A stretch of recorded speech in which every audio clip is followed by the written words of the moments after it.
เชียงใหม่วันที่ 2 ถึง 13 เมษายน พุทธศักราช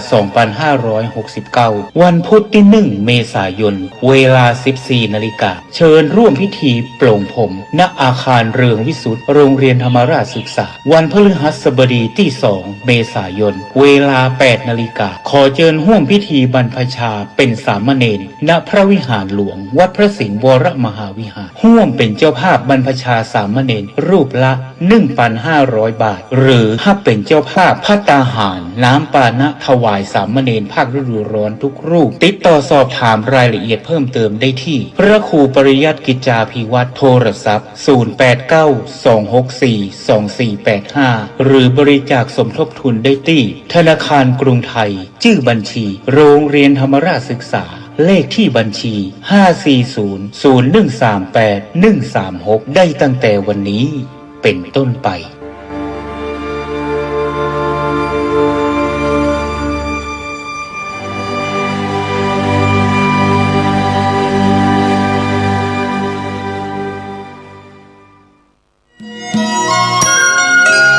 ข่าวสารประการประชาสัมพันธ์ขอเชิญร่วมงานบุญมุทิตาจิตอา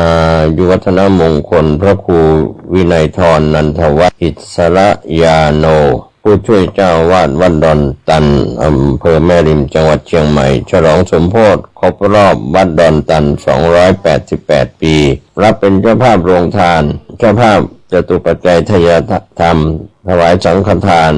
รวมไปถึงถวายโรงศพติดต่อสอบถาม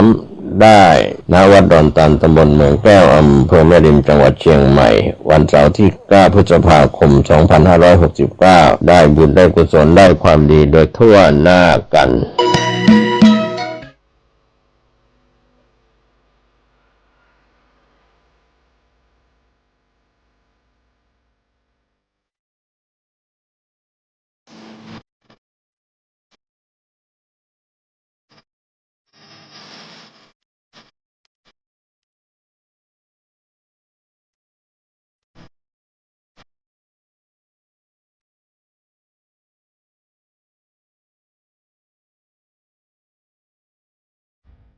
งานเผยแผ่เป็นหัวใจสำคัญของพระพุทธศาสนา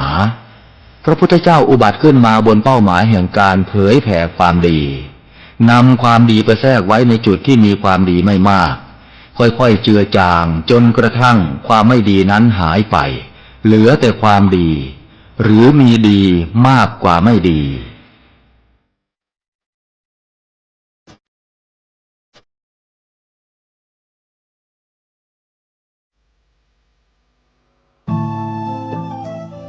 ท่านกำลังติดตามรับฟังสถานีวิทยุกระจายเสียงพระพุทธศาสนาแห่งชาติและสังคมคลื่นเพื่อการศึกษาพระพุทธศาสนาและวัฒนธรรมระบบ FM 104.5 เมกะเฮิรตซ์รายการต่อไปเป็นรายการคดีโลกคดีธรรมขอกราบถวายความนอบน้อมแด่พระรัตนตรัยถวายความเคารพพระมหาเถระพระเถรานุเถระทุกท่านขอเจริญสุขญาติโยมสาธุชนที่กำลังติดตามรับฟังรายการจากสถานีวิทยุแห่งนี้ทุกท่านขอนำท่านผู้ฟังเข้าสู่รายการคดีโลกคดีธรรมพบกันในวันนี้วันขึ้น12 ค่ำเดือน 5วันนี้ตรงกับวันจันทร์ที่30 มีนาคมพระพุทธศักราช2569รายการคดีโลกคดีธรรมมีให้ท่านผู้ฟังติดตามรับฟังเป็นประจำทุกวันทางสถานีวิทยุแห่งนี้ท่านผู้ฟังสามารถดาวน์โหลดแอปพลิเคชันที่ชื่อว่าวิทยุพุทธศาสนาทั่วไทยเพื่อติดตามรับฟังรายการนี้และรายการธรรมะสาระที่ดีๆจากสถานีวิทยุพระพุทธศาสนาแห่งชาติคลื่นต่างๆ ที่รวมกันอยู่ในแอปพลิเคชันเดียวกันนี้ถึง40กว่าสถานีแล้วถ้าเราแนะนำบอกต่อให้ผู้อื่นดาวน์โหลดแอปพลิเคชันนี้ด้วยเราก็จะได้บุญได้อานิสงส์แห่งบุญไปอย่างไม่มีที่สิ้นสุดจึงขอเรียนเชิญเจริญพรญาติโยมรับบุญนี้โดยทั่วถึงกันแนะนำบอกต่อให้ผู้อื่นดาวน์โหลดแอปพลิเคชันที่ชื่อว่าวิทยุพุทธศาสนาทั่วไทยขออนุโมทนาบุญทุกท่านสวนป่าสามัคคีธรรมตำบลบ้านผืออำเภอจอมพระจังหวัดสุรินทร์ที่อาตมาภาพเป็นเจ้าของกำลังดำเนินการก่อสร้างศาลาปฏิบัติธรรมหลังหนึ่งความยาว20เมตร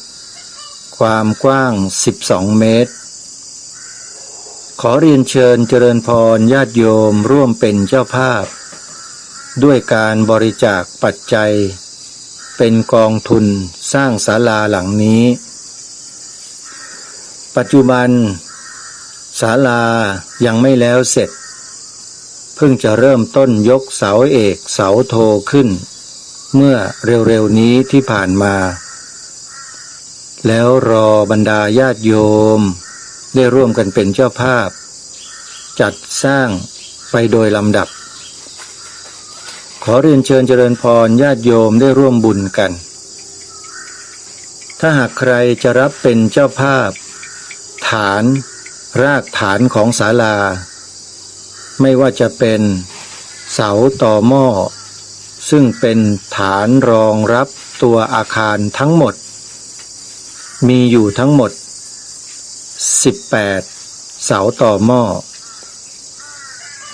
หรือใครจะรับเป็นเจ้าภาพต้นเสาศาลาซึ่งมีความยาวความสูงถึง5 เมตรโยมก็สามารถรับเป็นเจ้าภาพต้นเสาศาลาได้มีอยู่ทั้งหมด16ต้นนะมีอยู่ทั้งหมด16ต้นใครจะรับเป็นเจ้าภาพก็ขอเรียนเชิญเจริญพรได้ซึ่งในเบื้องต้นนี้ก็มีคุณโยมแม่ฟองจันทร์ปัญญาตุ้ยรับเป็นเจ้าภาพเสาศาลาเข้ามาแล้ว1ท่าน10,000 บาทได้เสาศาลามาแล้ว1ต้นญาติโยมก็ขอเรียนเชิญเจริญพรสาธุชนท่านใดที่จะรับเป็นเจ้าภาพต้นเสาเหลืออยู่อีก15ต้นนะโยมนะใครน้อจะได้โชคดีมีอานิสงส์บุญค้ำจุนชีวิตและครอบครัวไปตลอดกาลเหลืออีก15ท่านเท่านั้นใครจะรับเป็นเจ้าภาพขอเรียนเชิญได้นะโยมนะส่วนตอหม้อซึ่งเป็นรากฐานที่ลึกลงไปในดินนั้นยังไม่มีใครรับเป็นเจ้าภาพนะโยมถ้าหากว่าใครจะทำบุญรับเป็นเจ้าภาพตอหม้อนะตอหม้อละ 5,000 บาทอันนี้ถือว่าเป็นตอหม้อที่แข็งแรงนะ 5,000 บาทก็รับเป็นเจ้าภาพได้ก็มีทั้งหมด16ตอหม้อนะโยมนะรองรับเสาศาลายึดเสาศาลาให้มั่นคงแข็งแรงอีกทอดหนึ่งเสาศาลาก็จะค้ำยันโครงหลังคาด้านบนให้แข็งแรงเพื่อกันแดดกันฝนให้แก่ผู้คนอีกชั้นหนึ่งญาติโยมแล้วเดี๋ยวใครจะทำบุญสร้างส่วนศาลาข้างบนเดี๋ยวก็จะแจ้งให้ทราบต่อไปนะโยมนะช่วงนี้ขอรับเจ้าภาพที่เป็นเจ้าภาพฐานรากซึ่งเป็นตอหม้อหรือฐานแผ่เนี่ย16ท่านเสาศาลา16ท่านนะใครจะรับเป็นเจ้าภาพบุญก็ขอเชิญได้นะโยมนะติดต่อมาที่อาตมาภาพโดยตรงหมายเลขโทรศัพท์เป็นเบอร์พร้อมเพย์ในตัว0 9 4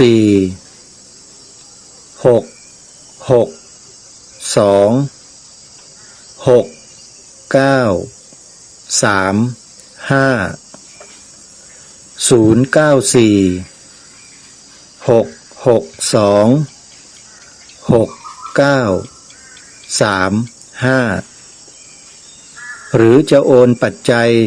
ทำบุญตามกำลังศรัทธาญาติโยมทุกท่านทุกคนสามารถมีส่วนร่วมได้เลยโอนปัจจัยทำบุญเข้ามาที่ธนาคารไทยพาณิชย์หมายเลขบัญชี11421949897ชื่อบัญชีพระประหลัดณรงค์ฤทธิ์ขออนุโมทนาบุญญาติโยมทุกท่านอย่าลืมส่งรายละเอียดมาทางเมสเสจก็ได้ทาง Facebook นะโยมนะ Facebook อาตมาภาพก็ณรงค์ฤทธิ์ทองแม้นเป็นชื่อนามสกุลนะโยมณรงค์ฤทธิ์ทองแม้นศาลาปฏิบัติธรรมหลังนี้เมื่อสร้างเสร็จจะทำประโยชน์ให้กับชุมชนสังคมวัดวาอารามส่วนราชการต่างๆสามารถทำเรื่องขอมาใช้ได้ถ้าพิจารณาแล้วเป็นประโยชน์ต่อส่วนรวมเราก็จะได้อานิสงส์บุญกันไปด้วยญาติโยมเพราะฉะนั้นใครที่จะร่วมเป็นเจ้าภาพสร้างศาลาหลังนี้ก็ขอเชิญได้นะโยมนะอนุโมทนาสาธุทีนี้มีกิจกรรมในภาคฤดูร้อนที่พวกเราจะต้องช่วยกันส่งเสริมสนับสนุนทำบุญค้ำจุนพระพุทธศาสนาด้วยกันโดยการบริจาคเป็นเจ้าภาพบรรพชาสามเณรภาคฤดูร้อนสามเณรคือเหล่ากอของสมณะผู้จะเป็นพระภิกษุต่อไปในอนาคตเพื่อดูแลสืบสารพระศาสนาต่อไปสามเณรซึ่งเป็นลูกหลานไทยทุกคนจึงเป็นบุคคลที่มีความสำคัญและทรงคุณค่ามากการที่เราได้สามเณรบรรพชาแล้วไม่ลาสิกขาจนกระทั่งอุปสมบทเป็นพระภิกษุศึกษาเล่าเรียนปฏิบัติไปจนกระทั่งเขามีความรู้ความสามารถ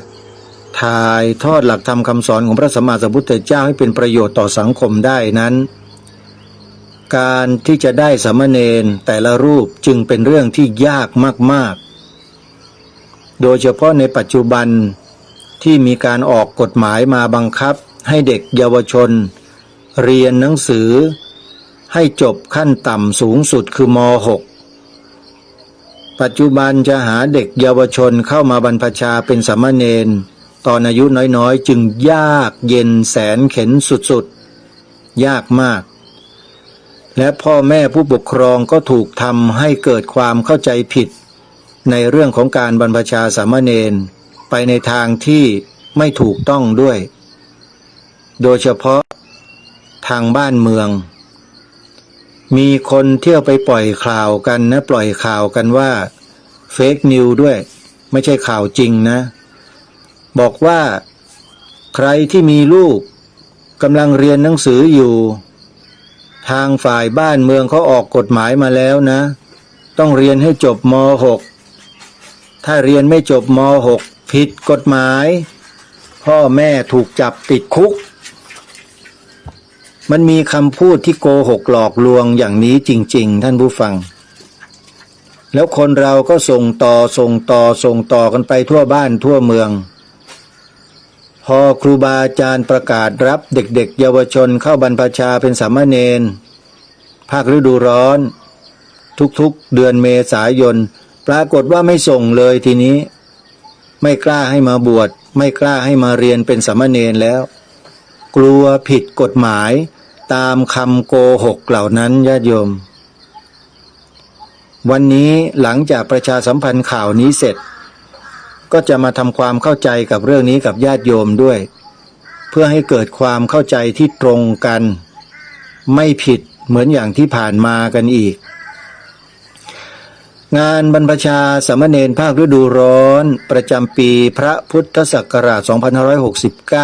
2569 จัดให้มีขึ้นณวัดศรีอุดมวงศ์ตำบลศรีสงครามอำเภอวังสะพุงจังหวัดเลยระหว่างวันที่1ถึง30เมษายนเรียกว่า1 เดือนเต็มใครที่ส่งบุตรหลานเข้ามาบรรพชาเป็นสามเณรภาคฤดูร้อนที่วัดศรีอุดมวงศ์เนี่ยก็จะได้รับความรู้ได้รับการฝึกฝนระเบียบวินัยอย่างเข้มข้นจากท่านพระครูดมวรานุวัตรและเด็กๆเยาวชนเหล่านี้เมื่อผ่านกระบวนการฝึกฝนอบรมอย่างถูกต้องและดีงามแล้วเมื่อเขาลาสิกขากลับออกไปเขาก็จะเป็นเด็กเยาวชนที่มีความรับผิดชอบต่อชีวิตหน้าที่การงานของเขาเขาจะรู้จักความมีบุญคุณของบิดามารดาปู่ย่าตายายบรรพชนบรรพบุรุษไทยต่อสถาบันพระมหากษัตริย์ไทยของเราอย่างยิ่งเพราะที่วัดศรีอุดมวงศ์นี้จะเน้นให้เด็กๆเยาวชนคนทั่วไปเนี่ยมีสำนึกในพระมหากรุณาธิคุณต่อองค์พระมหากษัตริย์เป็นอย่างยิ่งและให้เป็นคนกตัญญูกตเวทีต่อประเทศชาติบ้านเมืองต่อพระบวรพุทธศาสนาต่อสถาบันพระมหากษัตริย์เรียกว่า3 เสาหลักอย่างแข็งขันแล้วก็รณรงค์ให้เด็กเยาวชนร้องเพลงชาติไทยทุกวันเป็นสามเณรก็ร้องเพลงชาติไทยได้เป็นการฝึกฝนอบรมให้เด็กเยาวชนมีจิตสำนึกในความเป็นชาติของตนเองและอาตมาภาพเองก็อาจจะมีโอกาสไปให้ความรู้กับสามเณรเรื่องธงชาติไทยอีกส่วนหนึ่งด้วยโยมเป็นสามเณรนอกจากจะเรียนธรรมะแล้วก็ต้องเรียนรู้สิ่งที่สำคัญของชาติบ้านเมืองด้วยเป็นพระสงฆ์ก็ด้วยเป็นแม่ชีก็ด้วยอุบาสกอุบาสิกายิ่งแล้วใหญ่เป็นฆราวาสคฤหัสถ์นี่จะต้องเรียนต้องรู้ให้มากกว่านักบวชโดยเฉพาะเรื่องความหมายธงชาติไทยเนี่ยทางรายการรณรงค์เรื่องนี้มาโดยตลอดเพื่อให้พวกเรานั้นรู้เท่ารู้ทันเพื่อกัน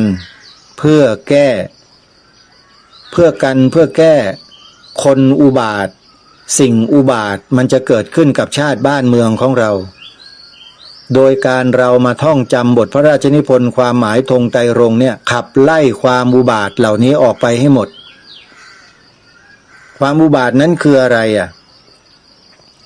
ก็คือความพยายามที่จะเปลี่ยนแปลงความหมายธงชาติไทยของเรานั่นเองคนที่คิดอย่างเงี้ยก็อุบาทการกระทำเช่นนั้นก็อุบาทคำพูดหลอกลวงของคนเหล่านั้นที่บิดเบือนก็อุบาทด้วย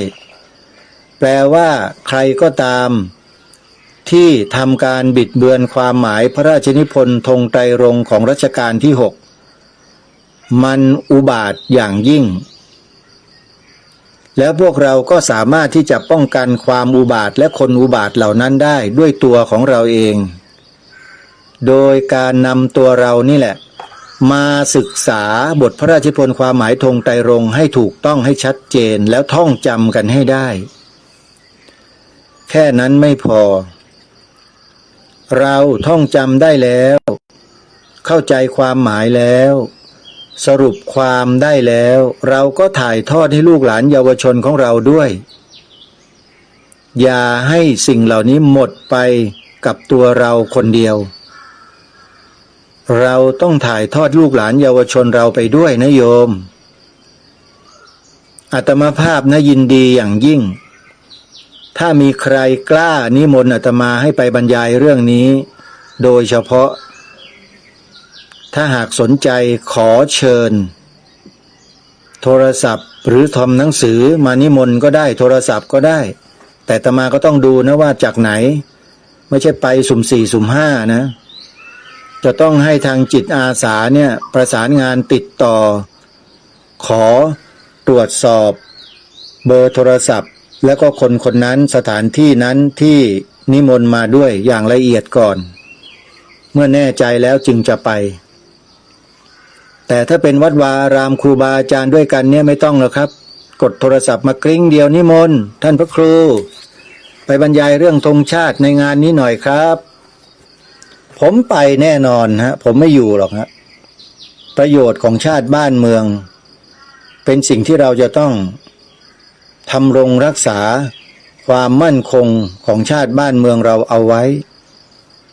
เรามีหน้าที่ด้วยกันทุกคนเลยคนไทยเราเนี่ยเป็นหน้าที่ตามกฎหมายรัฐธรรมนูญมาตรา50วงเล็บ1ขอให้พวกเราลองไปเปิดอ่านกันดูเถอะแล้วเราจะทราบจะรู้กันว่ามันคือหน้าที่ของเราทุกคนทางรายการก็ถือเป็นหน้าที่และเมื่อเป็นพิธีกรรายการแล้วก็ต้องมาเชิญชวนพวกเราให้รู้หน้าที่ในข้อนี้ด้วยกันแล้วก็มาทำหน้าที่กันทำหน้าที่นี้ไม่ใช่ทำเพื่อใครบอกแล้วว่าทำเพื่อชาติพระพุทธศาสนาพระมหากษัตริย์3สถาบันหลักของชาติไทยของเรานี่แหละคือสิ่งที่เราต้องร่วมด้วยและช่วยกันทำท่านผู้ฟังไม่ใช่ให้ใครคนใดคนหนึ่งกลุ่มใดกลุ่มหนึ่งเขาทำกันอยู่แค่นั้นแต่เราทุกคนต้องช่วยกันทำด้วยและสิ่งที่ทางรายการแนะนำรณรงค์ให้เราได้ทำกันนั้นไม่ใช่สิ่งที่ทำกันไม่ได้ไม่ใช่สิ่งที่ยากเย็นแสนเข็ญอะไรเลยเพียงแค่ท่องจำบทพระราชนิพนธ์ความหมายธงไตรรงค์กันไว้ให้ได้เท่านั้นเองเพื่อไม่ให้ใครที่เป็นพวกอุบาทมาหลอกพวกเราให้หลงผิดให้เชื่อผิดให้กล่าวผิดให้ทำผิดกันได้นี่แหละคือการระวังป้องกันอย่างชะงัดนักแลอาตมาภาพชอบแก้ปัญหาที่ต้นทางญาติโยมไม่ชอบแก้ปัญหาปลายทางเสียเวลาไปไล่จับคนพวกนี้เอาไปกระทำความผิดกว่าจะขึ้นศาลกว่าจะลงโรงกว่าจะติดคุกกว่าจะอะไรต่อมีอะไรมันใช้เวลาหลายปีนะคนพวกนี้บางทีเราก็สู้อะไรบางอย่างไม่ได้ด้วย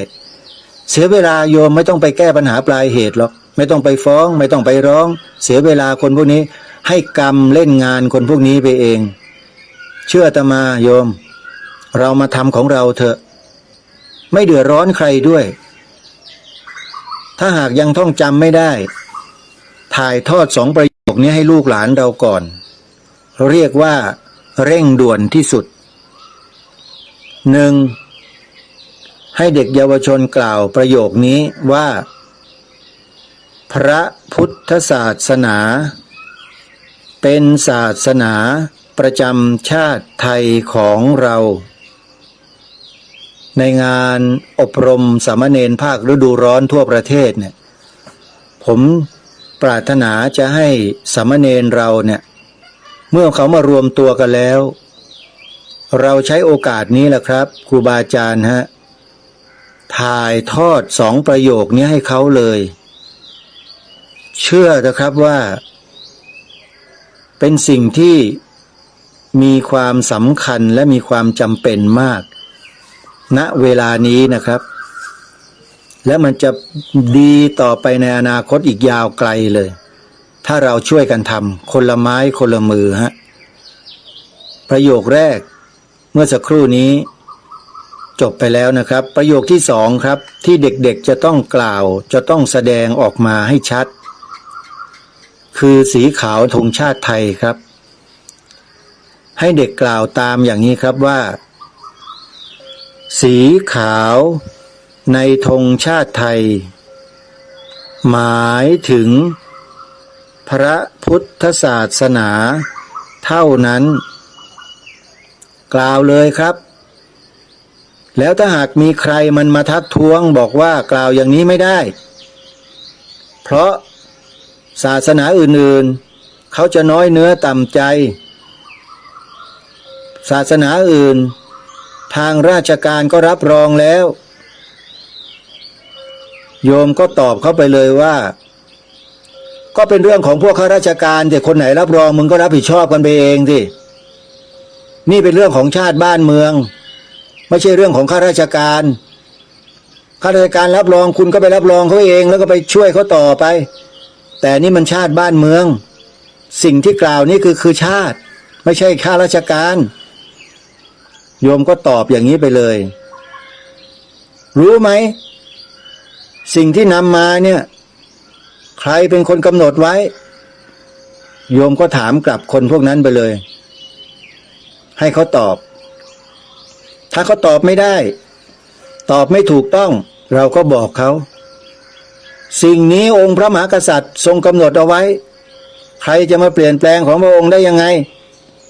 ตอบไปแบบนี้เลยโยมเห็นไหมคือถ้าเราท่องจำได้อัญเชิญมาได้กล่าวสองประโยคนี้ได้ใครล่ะที่จะมากล้าต่อกลอนกับพวกเราพวกอุบาททั้งหลายมันก็ไม่กล้าความอุบาททั้งหลายมันก็ต้องหลีกหนีไปทั้งหมดเพราะฉะนั้นสิ่งที่ทางรายการเน้นย้ำทำมาโดยตลอดนี้เพื่อขจัดคนอุบาทการกระทำอันอุบาทสิ่งอุบาทเหล่านี้ให้ออกไปจากบ้านเมืองของเราไม่รู้นะใครทำตัวอุบาทแบบนั้นช่วยไม่ได้ทำตัวเองนั่นน่ะไม่มีใครเขาทำนะเมื่อเรารู้เราทราบเราเห็นเราก็มาระวังป้องกันด้วยวิธีการของเราสิ่งที่เป็นอุบาททั้งหลายเหล่านั้นมันก็เข้ามาไม่ได้พอมันจะเข้ามามันก็ถูกดีดกระเด็นออกไปหมดด้วยความจริงความถูกต้องเหล่านี้นี่เองท่านผู้ฟังไม่ยากเลยเราไม่ต้องไปทำอะไรพวกเขาแค่เราทำตัวทำสิ่งของเราให้มันมั่นคงแค่นั้นเองไม่ยากแต่ดูแล้วพวกเราจะมองไม่เห็นประโยชน์มองไม่เห็นคุณค่าจึงปล่อยปละละเลยกันมาโดยตลอดทางรายการก็ย้ำอยู่ตลอดเหมือนกันก็หวังว่าจะมีใครสักคนหนึ่งที่จะรู้คุณค่าแล้วก็นำพาให้ผู้คนโดยทั่วไปดำเนินตามใครครับดำเนินตามรอยเบื้องพระยุคลบาทขององค์พระมหากษัตริย์ไทยของเราที่กระผมและอาตมาภาพพาทำอยู่เนี้ยคือพาให้ทุกท่านทุกคนดำเนินรอยตามเบื้องพระยุคลบาทไม่ใช่มาตามอะไรผมนะครับไม่ใช่ตามอาตมานะโยมอย่าเข้าใจกันผิดนะผมหรืออาตมาและอาตมาเนี่ยเป็นเพียงแค่ผู้ส่งสารเท่านั้นไม่ได้มีความหมายอะไรเลยไม่มีค่าด้วยแต่สิ่งที่ผมนำมานั้นมีค่ามากกว่าชีวิตของผมอีกผมจึงมารณรงค์และเชิญชวนเราท่านทั้งหลายมาช่วยกันและให้เห็นคุณค่าในข้อนี้เพราะมันมีพวกอุบาทมันพยายามจะทำลายสิ่งนี้ของพระองค์ท่านและของคนไทยเราทั้งประเทศผมย้ำแล้วย้ำอีกอย่าให้ผมพูดบ่อยเถอะท่านมันจะไปกันใหญ่เดี๋ยวญาติโยมเขาหนีกันหมดไม่ฟังผมเพราะผมพูดจาอะไรแล้วผมพูดชัดพูดตรงมันอ้อมค้อมกับใครเขาเป็นที่ไหนล่ะท่านเรื่องแบบนี้อ้อมไม่ได้ครับต้องซื่อตรงอย่างเดียวครับ เรื่องใหญ่นะครับเรื่องสัญลักษณ์อัตลักษณ์ของชาติบ้านเมืองเนี่ยเราจะให้พวกอุบาทมาสร้างวาทกรรมหลอกลวงเราแล้วเราก็หลงเชื่อไปทำลายชาติตัวเองเนี่ยผมทำไม่ได้จริงๆหรือว่าใครทำได้แล้วกำลังทำอยู่ถ้ากำลังทำอยู่ก็ต้องรู้ตัวด้วยนะครับว่าอุบาทนะครับถ้าใครทำอย่างนั้นนะอย่าทำนะครับต้องตรงไปตรงมาซื่อตรงต่อชาติบ้านเมืองตัวเองบทพระราชนิพนธ์ความหมายตรงไตรรงค์เดี๋ยวผมจะกล่าวให้ฟังหนึ่งรอบชัดช้าแล้วบันทึกเสียงด้วยโทรศัพท์มือถือของท่านเอาไว้ถ้าใครมีโทรศัพท์มือถือว่างๆเนี่ยนะครับบันทึกเสียงไว้เลยครับแล้วจะได้นำไปถ่ายทอดให้กับคนอื่นได้ง่ายๆเอาเสียงผมนี่แหละครับไปถ่ายทอดให้เขาฟังถ้าหาไม่ได้ไม่เจอไปย้อนฟังใน YouTube ช่องวัดฝายหินหรือและช่องธรรมะคลื่นสีขาวเพื่อชาวประชาของวัดปากทางเจริญที่ครูบาอาจารย์ท่านเมตตาต่อรายการคดีโลกคดีธรรมมาตลอดทำคลิปถ่ายทอดเผยแพร่ทาง YouTube ให้กราบขอบพระคุณทั้งสองวัดนะครับท่านเจ้าวาดทั้งสองวัดคือวัดฝายหินอำเภอเมืองเชียงใหม่และวัดปากทางเจริญอันนี้อยู่อำเภอดอยหล่อหรือไม่ผมไม่แน่ใจน่าจะอยู่อำเภอดอยหล่อนะครับต้องขอกราบขอบคุณครูบาอาจารย์ด้วยนะครับผมรำลึกนึกถึงบุญคุณของท่านอยู่ตลอดนะฮะที่ท่านช่วยชาติบ้านเมืองผ่านรายการคดีโลกคดีธรรมของผมเนี่ยผมไม่ได้ประโยชน์อะไรหรอกครับท่านมีแต่เปลืองตัวฮะพูดจาพูดอะไรก็ไม่ไพเราะ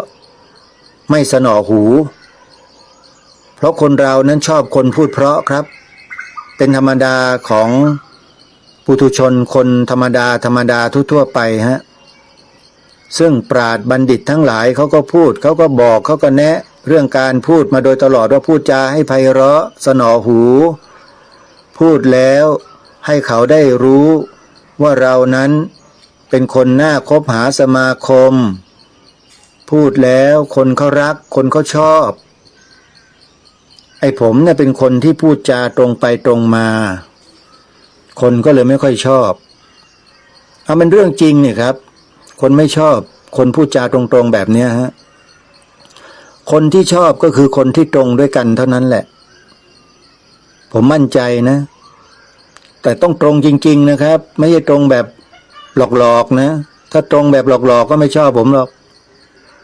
นะถ้าคนตรงจริงเนี่ยจะชอบผมเพราะว่ามีนิสัยอันเดียวกันมีวาสนาเดียวกันน่าจะเป็นคนที่เคยร่วมรบกันมาแต่อดีตชาตินั่นแหละพูดไปพูดมาก็กลับไปอดีตชาติอีกแล้วโยมขออภัยขอเข้ามาครูบาอาจารย์ด้วยกลับมาครับเรื่องของความหมายพระราชทานธงไตรรงค์หรือธงชาติไทยเนี่ยมันเป็นหน้าที่ของคนไทยลูกหลานไทยทุกคนครับที่จะต้องจดจำสิ่งเหล่านี้เอาไว้ชั่วชีวิตแล้วก็ถ่ายทอดให้ลูกหลานเยาวชนไทยของเราต่อไปกันทุกรุ่นอย่าให้ขาดสายนะครับถ้าขาดสายเมื่อไรพวกอุบาทมันจะเข้ามาแทรกแซงแทนพวกเราทันทีผมยืนยันนะครับพวกอุบาทมันจ้องอยู่นะใครที่อุบาทแบบนั้นก็รู้ตัวเองก็ให้รู้ไว้ด้วยว่ารายการคดีโลกคดีธรรมเนี่ยรู้อยู่ว่าใครอุบาทที่คิดจะมาทำลายสิ่งนี้ของพระองค์ท่านเพราะฉะนั้นรายการนี้เมื่อรู้ทันแล้วก็เชิญชวนประชาชนคนไทยเรามาช่วยกันรู้เท่ารู้ทันเอาไว้กันและเอาไว้แก้รู้แน่ๆก็คือจะต้องท่องจำบทพระราชนิพนธ์ความหมายธงไตรรงค์กันให้ได้ท่องตามนะครับจะเริ่มต้นเลยนะฮะใครจะที่บันทึกเสียงก็ขอบันทึกได้เลยครับ3 2 1ขอรำพันบรรยายความคิดเครื่องหมายแห่งสีทั้ง3งามถนัดขาวคือบริสุทธิ์สีสวัสดิ์ หมายพระไตรรัตน์และธรรมะคุ้มจิตไทยแดงคือโลหิตเราไซร้ซึ่งยอมสละได้เพื่อรักษาชาติศาสนาน้ำเงินคือสีโสภาอันจอมประชาทะโปรดเป็นของส่วนองค์จัดริ้วเข้าเป็นไตรรงค์จึงเป็นสีธงที่รักแห่งเราชาวไทยทหารอวตารนำไปยงยุทธวิชัยวิชิตก็ชูเกียรติสยามจบบทพระราชนิพนธ์ความหมายธงไตรรงค์พระราชทานโดยพระบาทสมเด็จพระมงกุฎเกล้าเจ้าอยู่หัวรัชกาลที่ 6หลักฐานพระราชนิพนธ์ของพระองค์ตรงนี้มีอยู่ในหนังสือดุสิตสมิทธฉบับพิเศษเล่ม 1บอกที่มาที่ไปให้ทราบด้วยเพราะฉะนั้นสาธุชนญาติโยมท่านใดที่ต้องการเนื้อความนี้ต้องการนำไปเผยแพร่สามารถที่จะไปกดหาใน YouTube ได้เลยให้พิมพ์ชื่อนี้ความหมายธงชาติไทยหรือความหมายธงไตรรงค์ดีทีวีให้ต่อท้ายด้วยดีทีวีทุกคลิปนะครับที่กระผมได้บอกไปเพราะมันจะได้ไม่ผิดช่องความหมายธงชาติไทยดีทีวีหรือความหมายธงไตรรงค์ดีทีวีครับจะได้พบเนื้อความอยู่ในนั้นพร้อมบทเพลงที่ได้ถูกกำหนดขึ้นมาด้วยเนื้อหาของบทพระราชนิพนธ์ความหมายธงไตรรงค์นี้นะครับทีนี้เข้ามาสู่ข่าวประชาสัมพันธ์ที่ได้ประชาสัมพันธ์ไว้ในเบื้องต้นสักเล็กน้อยก่อนที่จะไปปรารภในเรื่องอื่นๆต่อไปนะครับวันที่ 1-30 เมษายนขอเชิญชวนญาติโยมผู้ปกครองเด็กๆเยาวชนได้นำพาเยาวชนของท่านมาฝากตัวให้กับครูบาอาจารย์ท่านจัดอบรมบรรพชาสามเณรภาคฤดูร้อนประจำปีนี้โดยจะนำมาฝากได้ที่วัดศรีอุดมวงศ์ตำบลศรีสงครามอำเภอวังสะพุงจังหวัดเลยพระครูดมวรานุวัฒน์ท่านจัดกิจกรรมบรรพชาสามเณรภาคฤดูร้อนขึ้นเป็นประจำทุกปีแล้วท่านก็เอาใจใส่ลูกๆหลานๆสามเณรเป็นอย่างดีให้เด็กได้รู้จักวินัยได้รู้จักหน้าที่ของพลเมืองได้รู้จักร้องเพลงชาติที่ถูกต้องเพลงสรรเสริญพระบารมีเพื่อให้เกิดจิตสำนึกในความมี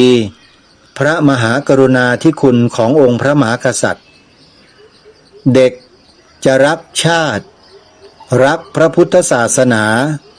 รักพระมหากษัตริย์เมื่อจบโครงการแล้ว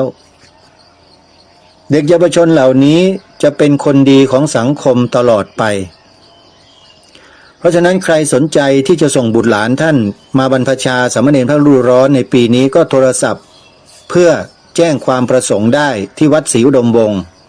หมายเลขโทรศัพท์081-940-4968วัดต่างๆทั่วราชอาณาจักร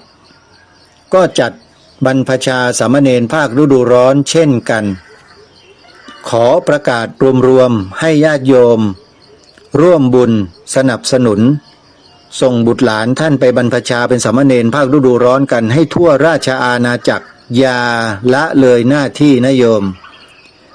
มีลูกมีหลานแล้วควรให้เขามาปลูกฝังอุดมการณ์ชาติ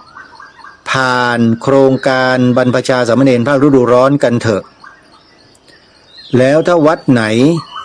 ต้องการให้ผมไปบรรยายให้ความรู้เรื่องความหมายธงชาติไทยกับเด็กๆแบบสั้นๆไม่ยาวครับผมใช้เวลาไม่เกินครึ่งชั่วโมงอย่างมากที่สุดคือครึ่งชั่วโมงครับอย่างน้อยที่สุดก็คือ10 นาทีเท่านั้นฮะเด็กจะเข้าใจและท่องได้นี่อันนี้คือสิ่งที่ผมทำเป็นอาชีพก็แล้วกันเป็นอาชีพของผมในฐานะที่เป็นพระเนี่ยอาชีพเผยแผ่นี่คืออาชีพของพระสงฆ์เรานะโยมนะเผยแผ่ธรรมะเผยแผ่ความรู้ต่างๆที่เป็นประโยชน์ส่วนที่ทางรายการได้แนะนำได้เผยแพร่ได้รณรงค์นี้เป็นประโยชน์ของชาติประโยชน์ส่วนรวมฮะซึ่งยากเหลือเกินที่คนเห็นแก่ตัวจะเข้าใจคนเห็นแก่ตัวนี้ไม่เข้าใจหรอกครับเขาจะต่อต้านด้วยซ้ำไปมาทำไมไม่เห็นจำเป็นเลยโรงเรียนเขาก็สอนกันอยู่แล้วผมก็จะถามกลับไปเหมือนกันว่าท่านรู้ได้ไงคุณรู้ได้ยังไงว่าโรงเรียนเขาสอนแบบนี้ไม่มีทางรายการไปสำรวจมาหมดแล้วไปถามครูถามนักเรียนถามเด็กโรงเรียนเขาสอนไหมไม่มีถ้ามีผมจะมารณรงค์ทำไมให้เหนื่อยล่ะฮะเพราะเขาไม่ให้สอนไม่ให้บอกเรื่องนี้แก่คนไทยทำไมล่ะทำไมเขาถึงไม่บอกไม่สอนทั้งที่เป็นหน้าที่ของโรงเรียนแท้ๆก็คุณก็ดูสิว่าใครเขาคุมนโยบายของโรงเรียนน่ะใครเป็นคนกำกับดูแลเรื่องการศึกษาของชาติใครล่ะครับคนที่ท่านขายเสียงให้เขาเข้าไปนั่นแหละจริงไหมแล้วท่านหายสงสัยหรือยังว่าทำไมเขาจึงไม่รณรงค์ไม่นำไปถ่ายทอดไม่ทำไปเป็นตำราเรียนให้เด็กท่องจำเป็นอาขยานขอร่ำรำพันบรรยายความคิดเครื่องไม้แห่งซีทั้ง3งามถนัดขาวคือบริสุทธิ์ศรีสวัสดิ์หมายพระไตรรัตน์และธรรมะคุมจิตไทยท่านเข้าใจหรือยังว่าทำไมเขาจึงไม่ทำแล้วทำไมเขาจึงมารณรงค์บิดเบือนความหมายพระราชทานธงไตรรงค์ของพระองค์ท่านทำไมเขาจึงทำอย่างนั้นท่านเข้าใจหรือยังจะให้ผมถามท่านกลับกี่ครั้งเนาะท่านจึงจะตอบคำถามของท่านได้เนี่ยผมถามมาหลายครั้งแล้วนะว่าตำแหน่งใหญ่ๆโตๆในโลกใบนี้เขาใช้เงินซื้อกันได้ไหมท่านว่าซื้อได้ไหมแล้วท่านจะมาถามผมอีกทำไมว่าทำไมผู้หลักผู้ใหญ่จึงไม่ทำอย่างนี้อย่างที่ผมทำเนี่ยทำไมเขาถึงไม่ทำท่านเลิกถามผมทีเถอะเมื่อท่านตอบคำถามของผมเมื่อกี้ได้ว่าตำแหน่งใหญ่ๆโตๆในโลกเขาใช้เงินซื้อได้หรือเปล่าแล้วท่านก็น่าจะคิดได้นะน่าจะคิดออกนะกับคำถามท่านที่ถามผมอะท่านจะตอบได้ด้วยตัวของท่านเองถ้าท่านตอบคำถามผมได้เมื่อกี้นี้แต่ถ้าท่านตอบไม่ได้ก็แปลว่าท่านคิดไม่เป็นเมื่อท่านคิดไม่เป็นแล้วท่านไม่ต้องมาถามผมฮะถามแล้วไม่เกิดประโยชน์เพราะท่านตอบได้รับคำตอบไปแล้วท่านก็ไม่ทำอะไรไงคือคิดไม่เป็นทำต่อไม่เป็นเพราะฉะนั้นเลิกถามเถอะให้กับคนที่เขามีใจที่เขารับผิดชอบต่อชาติบ้านเมืองเนี่ยให้เขาทำกันแล้วอย่ามาขวางนะครับนะเรือหรือน้ำเชี่ยวอย่าเอาเรือมาขวางนะครับเรือท่านจะล่มเองนะครับนี่คือหน้าที่ของคนไทยตามกฎหมายรัฐธรรมนูญมาตรา50 วงเล็บ 1ใครขวางก็เท่ากับขัดต่อรัฐธรรมนูญด้วยระวัง157นะครับใครที่มีหน้าที่ราชการอยู่ โดนแน่นะครับ157เนี่ยเพราะฉะนั้นท่านผู้ฟังทั้งหลายไม่รู้ว่าพวกเราเนี่ยกลัวอะไรกันไม่กล้าที่จะกล่าว2ประโยคนี้ที่ผมรณรงค์มาเนี่ยหนึ่งพระพุทธศาสนาเป็นศาสนาประจำชาติไทยของเราสองสีขาวในธงชาติไทยหมายถึงพระพุทธศาสนาเท่านั้นถามจริงๆเถอะพี่น้องคนไทยเรากลัวใครกลัวอะไรกันจึงไม่กล้าพูดความจริงของชาติบ้านเมืองของตัวเองให้ลูกหลานเยาวชนสืบสารต่อให้คนอื่นเขาได้ยินได้ฟัง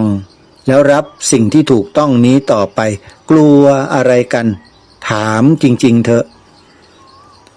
เพราะไปขายเสียงเขาไว้เยอะใช่ไหมจึงกลัวกันนักกันหนาเนี่ยเป็นอย่างนั้นหรือเปล่าอันนี้คือคำถามนะครับไม่ใช่กล่าวหานะผมสงสัยไงเป็นอย่างนั้นไหมถ้าเป็นอย่างนั้นก็สมควรแล้วล่ะครับที่ประเทศไทยเป็นอย่างนี้ก็เพราะคนไทยเป็นอย่างนั้นนั่นเองวิธีการแก้ไขก็คือทุกคนจะต้องหยุดคิดพิจารณาตัวเองเป็นเบื้องต้นครับพิจารณาที่ว่าสิ่งที่ตนเองทำไปเนี่ยมันเป็นคุณหรือว่ามันเป็นโทษต่อชาติบ้านเมืองกันแน่คิดกันให้ออกนะครับคิดออกเมื่อไหร่แล้วตัดสินใจเลยครับไม่ต้องรอให้ใครมากวักมือเรียกอีกต่อไปอันนี้ขอฝากไว้จริงๆท่านผู้ฟังรายการนี้เป็นรายการปฏิบัติครับไม่ใช่รายการปริยัตินะฮะปฏิบัติได้จริงเห็นผลจริงไม่เชื่อลองดูสิครับออกอากาศให้ผมสักอาทิตย์หนึ่งรณรงค์ให้คนกล่าว2ประโยคนี้แล้วท่านจะรู้เลยว่าสิ่งที่เป็นฟีดแบ็กกลับมาถึงท่านเนี่ยมันจะมีลักษณะอาการเป็นเช่นไรท่านกล้าหรือเปล่าเท่านั้นเองขอให้กล้าจริงๆนะครับแล้วเราจะยืนอยู่บนประเทศนี้อย่างมีเกียรติและศักดิ์ศรีสุดๆเลยฮะท่านใครก็จะมาทำอะไรเราไม่ได้แต่ถ้าคนไทยเราขี้ขลาดตาขาวกันอยู่อย่างนี้สักวันหนึ่งครับทุกสิ่งทุกอย่างที่บรรพบุรุษใช้เลือดเนื้อทาแผ่นดินรักษามาจะหมดไปจากประเทศนี้จริงๆครับท่านเหมือนอย่างพระราชสวนีของสมเด็จพระนางเจ้าสิริกิติ์พระบรมราชชนนีพันปีหลวงตรัสไว้ทุกประการทรงเรียกร้องให้นำวิชาประวัติศาสตร์ชาติไทยกลับมาทรงเรียกร้องให้นำวิชาศิลธรรมหน้าที่พลเมืองกลับมานั่นแหละครับพระองค์ท่านทรงออกแรงของพระองค์ถึงขนาดนั้นนะท่านผู้ฟังทั้งที่พระองค์ไม่จำเป็นที่จะต้องมีพระราชดำรัสอย่างนั้นด้วยซ้ำไปแต่ถึงที่สุดแล้วไงฮะพระองค์จึงมีพระราชสวนีพระราชดำรัสนี้ออกมาถามว่าคนที่มีอำนาจหน้าที่สนใจแค่ไหนเอาใจใส่เท่าไหร่ปุ๊บปั๊บกันเลยไหมยังฮะยังเงียบอยู่เลยครับยังไม่เห็นดำเนินการให้เป็นรูปธรรมให้ชัดเจนแล้วขอฝากด้วยถ้าจะทำทั้งทีแล้วเนี่ยขอให้นำบทพระราชนิพนธ์ความหมายธงไตรรงค์ไปใส่ไว้หน้าปกหลังปกของตำราเรียนของนักเรียนทุกชั้นเรียนด้วยอัญเชิญใส่ไว้ให้หมดเลยแล้วก็มีรูปธงชาติกำกับไว้ด้วยให้มันเห็นกันชัดๆต่อหน้าต่อตากันเนี่ยว่าเนี่ยมันเป็นเรื่องของชาติบ้านเมืองไม่ใช่เรื่องของใครนะฮะนี่ถ้าผมเป็นรัฐมนตรีว่าการกระทรวงศึกษาธิการนะผมสั่งการลงไปแล้วทันทีเลยไม่ต้องรอใครทั้งนั้นเพราะใหญ่ที่สุดแล้วนี่รัฐมนตรีและไม่จำเป็นที่จะต้องเข้าคณะรัฐมนตรีด้วยซ้ำไปเพราะมันเป็นความรับผิดชอบเฉพาะของรัฐมนตรีว่าการอยู่แล้วปลัดกระทรวงศึกษาธิการก็รับลูกมาดำเนินการทันทีปุ๊บปั๊บเสร็จ ไปยากเย็นอะไรเนี่ยถ้ามันยากเพราะอะไรล่ะยากเพราะอะไรญาติโยมเพราะจุดคงทราบกันดีใช่ไหมทั้งเราด้วยทั้งเขาด้วยนั่นแหละต่างคนก็ช่วยกันทำสิ่งเหล่านี้กันให้เกิดขึ้นในบ้านเมืองคือทั้งซื้อแล้วก็ทั้งขายถูกไหมซื้อเสียงขายเสียงไงนั่นแหละใครล่ะที่ทำให้เกิดแบบนี้ขึ้นนะใครไม่ต้องไปโทษคนอื่นนะโทษตัวเรานี่แหละไม่ยึดมั่นในอุดมการณ์ของตนเองไงมีแต่ยอมสยบให้กับสิ่งที่ลบๆเหล่านั้นแล้วคิดว่าสิ่งเหล่านั้นเป็นบวกได้มาแล้วก็ได้กินได้ดื่มได้เที่ยวสนุกสนานฮาเฮอิ่มปากอิ่มท้องแค่นั้นเหรอแล้วบ้านเมืองล่ะเป็นยังไงระยะยาวชีวิตนี้ทุกวันมีความสุขกันดีไหมโยมน้ำมันขึ้นไป6 บาทเป็นไงเคยเจอไหมแบบนี้เกิดมาเคยเจอยังได้เจอแล้วล่ะแล้วก็จะรู้กันเองว่าอะไรจะเป็นยังไงต่อไปเอาละญาติโยมสาธุชนมาช่วงท้ายของรายการเหลือเวลาอีก2 นาทีเท่านั้นฝากญาติโยมสาธุชนด้วยนะอาตมาภาพเนี่ยไม่ชอบบอกบุญญาติโยมถ้าไม่จำเป็นจริงๆเมื่อบอกบุญญาติโยมแล้วนั่นแปลว่ามีความจำเป็นแล้วล่ะเชิญชวนญาติโยมเป็นเจ้าภาพสร้างศาลาสักหลังหนึ่งไว้ใช้งานอำนวยความสะดวกให้ผู้มาผู้ไปที่สวนป่าสามัคคีธรรมเนี่ยเขาได้อยู่อาศัยได้ใช้ให้เป็นประโยชน์หลบแดดหลบฝนอะไรต่างๆเหล่านี้โยมเชิญชวนนะให้มาร่วมกันเป็นเจ้าภาพสร้างศาลาปฏิบัติธรรมหลังนี้ที่สวนป่าสามัคคีธรรมอำเภอจอมพระจังหวัดสุรินทร์ในปัจจุบันนี้อาตมายังดูงานอยู่ยังควบคุมดูแลช่างทำงานกันอยู่นะใครจะเดินทางมาบริจาคด้วยตนเองก็ยินดีต้อนรับนะโยมพิมพ์ชื่อสวนป่าสามัคคีธรรมเข้าไปใน Google Map แล้วกดค้นหาแล้วก็เริ่มให้ Google Map ค้นทิศทางที่จะเดินทางมาได้เลยญาติโยมอยู่ที่ไหนก็เดินทางมาทำบุญกันได้ยังขาดเจ้าภาพต้นเสานะต้นเสายังขาดอยู่อีก15ต้นละ 10,000 บาทส่วนตอหม้อซึ่งเป็นรากฐานชั้นล่างสุดที่จะดูแลอาคารทั้งหลังให้แข็งแรงเนี่ยยังไม่มีเจ้าภาพเลย16ตอหม้อละ 5,000 บาทอาตมาขอเชิญชวนทุกท่านเป็นเจ้าภาพร่วมกันแล้วเดี๋ยวจะมีพื้นเป็นตารางเมตรให้ญาติโยมได้ทำบุญด้วยนะทั้งหมด240ตารางเมตร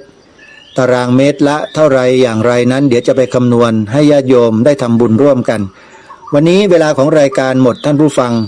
ต้องขอสมมุติยุติรายการไว้แต่เพียงเท่านี้พบกับรายการได้ใหม่ในวันต่อไปขอความสุขความสวัสดีในธรรมแห่งองค์สมเด็จพระบรมศาสดาสัมมาสัมพุทธเจ้าจงปรากฏเกิดมีขึ้นในจิตใจของท่านผู้ฟังทุกท่านทุกคนเทินขอเจริญพ